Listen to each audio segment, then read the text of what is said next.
Hi, this is Algebra 2, Unit 6 on rational functions, and this is Lesson 3 on multiplying rational expressions. So I'm going to do two examples for you today that should get you through the assignment that I've got for you. And the first example is basically one rational expression times another one. If you remember in the last lesson, we actually only had one rational expression and we were looking at simplifying it. Well, now you have two of them. They're being multiplied. And so you're going to multiply them together and then factor what you can and reduce what you can. But sometimes it's a little bit easier to do some reducing beforehand, especially when you have numbers like we do in this problem. And so what I want to do is just look at 27, 8, 4, and 3. If you have a number like 27 that you know 3 goes into, we can cross cancel or we can reduce 27 over 3. The same holds true with the 4 and the 8. So what I'm going to do is go ahead and reduce the numbers. I'm going to leave the variables alone. Then I'm going to put everything together so that we have all of our variables in one place, reduce the variables, and then we will have our final answer. So I'm going to take the 3. 3 is going to go into itself one time, and it's going to go into 27 9 times. Okay? We're going to do the same thing with the 4 and the 8. So 4 is going to go into itself one time. It's going to go into the 8 2 times. So what we have now is 9xy times 1x squared. When we multiply rational expressions, we multiply straight across. So that's going to give us 9x to the third power and y. Because remember, if you multiply like bases, you add their exponents. This x has an exponent of 1 and this one has an exponent of 2. So we add them to get an exponent of 3. We're going to do the same thing in the bottom. 2x times 1xy. So 2 times 1 is 2. X times x is going to be x to the second power. And then we have y. So now we look at the variable portion of the problem. Well, I have a y over a y. I can cancel those out. You can put a 1 in place of it, but it's not necessary. We also have these x's. And so I know that the bigger exponent is going to be 3, which is on the top in the numerator. So we're going to subtract these exponents. 3 take away 2 is going to be 1. And that means that we're going to have x to the first left in the numerator. And so that's going to be 9x to the first over 2. Remember that the y's canceled out. And so that is your final answer for that example. And then that was a very basic multiplication problem. We're going to look at one that goes a little bit deeper into factoring. And so here's your second example. This is going to be 2x squared minus 3x minus 2 over 10x squared plus 5x. Now that's just the first fraction. Times, we got another one right behind it. This one is 2x squared minus 9x plus 10. And that is over 2x minus 5. So we have a really big problem here. We have two big rational expressions we're multiplying together. What we need to do is factor each one, and that's going to take a little bit of time. So if you look at the first fraction, let's just look at the numerator. It's a trinomial. There is nothing that all three terms have in common. So what we're going to do is we're going to factor this problem using a T-chart. So I'm going to try to do all this in one screen here. So here we go. Okay, so remember we're going to use B, which is -3. That's going to go in the first column. And we're going to multiply 2 times -2 because that's A times C, and that's going to be -4.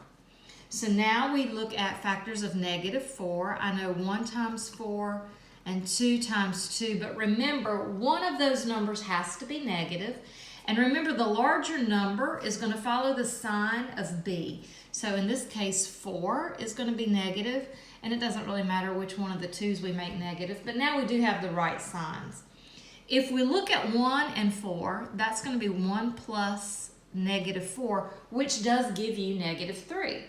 So normally we would go ahead and write the 2 factors over here, what we're factoring this into. But remember, because there is a number in front of x squared, that changes things a little bit. We learned one specific way to factor. I know there's another different way, but I'm just going to go ahead and do the way that we were used to doing in class. And that was by putting the a with x, and then plus 1, and then ax again minus 4. And then at that point, we look at each set of parentheses and ask yourself, can you reduce either one of these? We can reduce this one. So this is going to be reduced by 2. The first one we're going to leave is 2x plus 1. It cannot be reduced. But this one, if you reduce 2x by 2, you get 1x. And if you reduce negative 4 by 2, you get negative 2. This is what you're really going to use to write as a factored form of your numerator. So I'm going to put that over here. That's going to be 2x plus 1 times x minus 2, and then all of that is going to be over our denominator. Now, our denominator is a binomial, and the binomial has something in common. Obviously, I see x in both of these, so I know I can take an x out, but look at your numbers. 10 and 5. 5 goes into both of those. So I can take a 5 as well as an x out. So what we're going to do is take out a common factor of 5x. And remember, that is just another way to divide both of these terms by 5x. So 10 divided by 5 is 2. X squared divided by x is x. So that first term becomes 2x.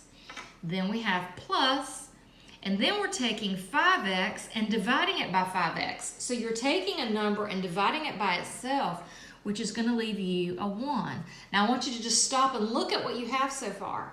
Do you see anything in the top that you also see in the bottom? And we do, 2x plus 1. So we're going to be able to cancel those, even though they're not in separate fractions. It can be within the same fraction. And so now we've got to tackle this second fraction. We're going to have to do the same thing on the top here that we did here. So I'm going to move the paper over just a little bit so you can see the t-chart that I'm doing.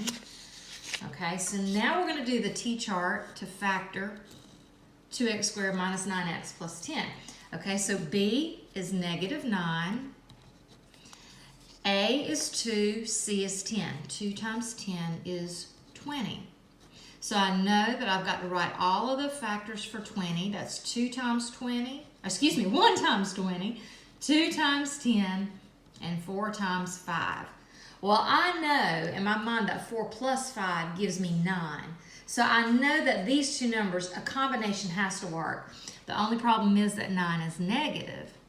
Well, that's not a problem. All we do is we make 4 and 5 negative, and then that gives us negative 9.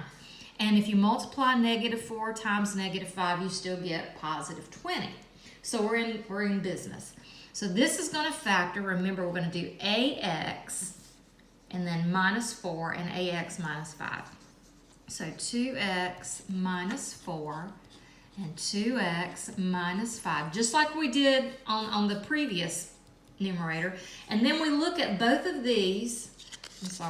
There we go. We look at both of these, and we can reduce this first one. We cannot reduce the second one.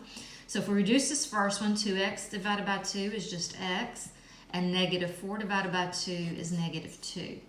And then we just recopy 2x minus 5. So this becomes your new numerator. So I'm going to slide back over. So our new numerator is x minus 2 times 2x minus 5. Now look at your denominator here. It is 2x minus 5. And in class, these problems are written so that things cancel out.